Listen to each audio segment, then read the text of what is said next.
আজকে এসএসসির সাধারণ গণিতের বীজগাণিতিক অনুপাত ও সমানুপাত এই অধ্যায়ের সবচেয়ে দুটি গুরুত্বপূর্ণ সংক্ষিপ্ত প্রশ্ন করার চেষ্টা করব। তো বোর্ডে দুইটা সংক্ষিপ্ত প্রশ্ন লেখা আছে, দুইটা করার আমরা চেষ্টা করব এবং অনেক গুরুত্বপূর্ণ এই দুইটা সংক্ষিপ্ত প্রশ্ন। তো 1 নম্বর প্রশ্নতে বলছে পিতা ও পুত্রের বর্তমান বয়সের অনুপাত 7:2। পিতা এবং পুত্রের বর্তমান বয়স কত?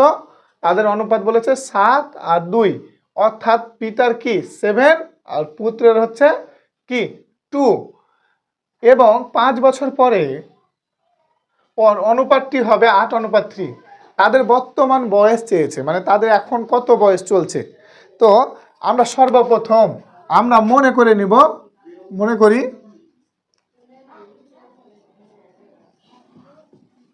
পিতার বয়স কত? সমান x বছর। আর পুত্রের বয়স কত? পুত্রের বয়স হচ্ছে সমান y বছর। তাহলে x হয়, পিতার বয়স হচ্ছে x বছর, পুত্রের বয়স হচ্ছে y বছর। তাহলে আমরা কি বলতে পারি? পিতা ও পুত্রের বর্তমান বয়সের অনুপাত হচ্ছে 7:2। তাহলে আমরা বলতে পারি অতএব x/y সমান 7/2। কারণ x মানে হচ্ছে পিতা আর y মানে হচ্ছে পুত্র, তাহলে x/y সমান 7/2। তাহলে এখান থেকে আমি যদি x এর মানটা নির্ণয় করি, তাহলে আর গুণ করতে হবে, 2x সমান 7 হয়। তাহলে বা x সমান কত হবে? 7y ডিভাইড বাই 2 হবে। x এর মান আমরা পেয়ে নিয়েছি।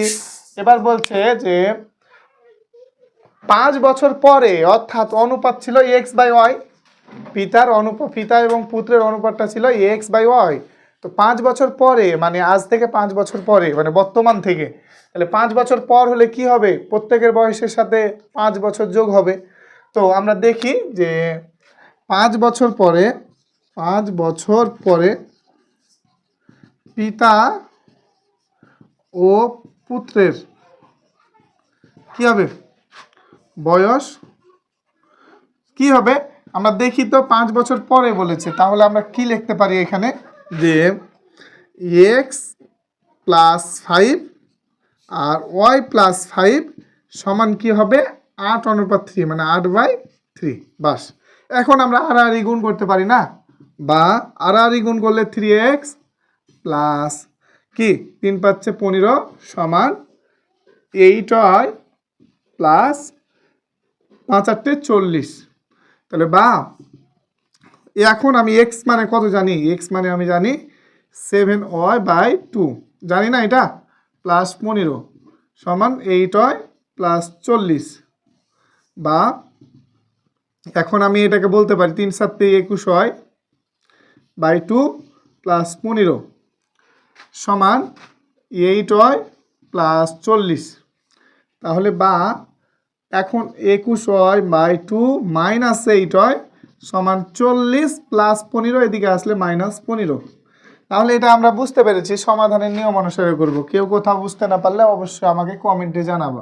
তো বা এবার আমরা দেখি এখানে লসাগু কত? 2, 21y মাইনাস 8 × 2 = 16y সমান 40 থেকে 15 বাদ দিলে কত হবে?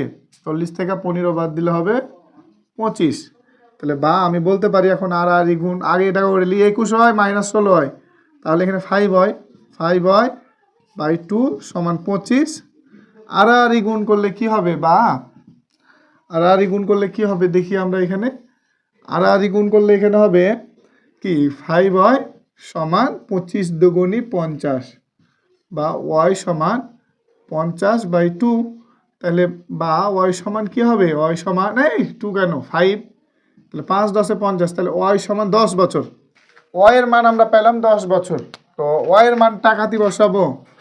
y এর মান এটা আমরা 1 নং দিতে পারি, অসুবিধা নাই। হ্যাঁ, y এর মান 1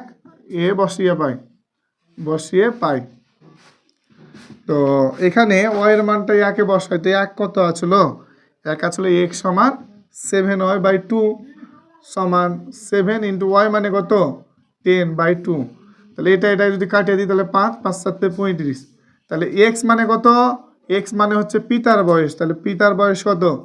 পিতার বয়স হচ্ছে 35 বছর এবং পুত্রের বয়স কত? পুত্রের বয়স হচ্ছে 10 বছর। তো পিতা সব সময় কি হবে? বড় হবে। কিন্তু আমরা অঙ্কে কিন্তু অনেক সময় ভুল করে দিই। আমাদের কিন্তু কমন সেন্স থাকতে হবে, হ্যাঁ?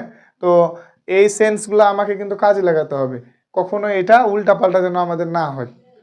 তো এবার আমরা 2 নাম্বার করার চেষ্টা করব। চেষ্টা করি 2 নাম্বারটা বলেছে দুটি সংখ্যার অনুপাত 5:7। তাহলে দুইটি সংখ্যা, তাহলে একটা সংখ্যা কি ধরবো আমরা?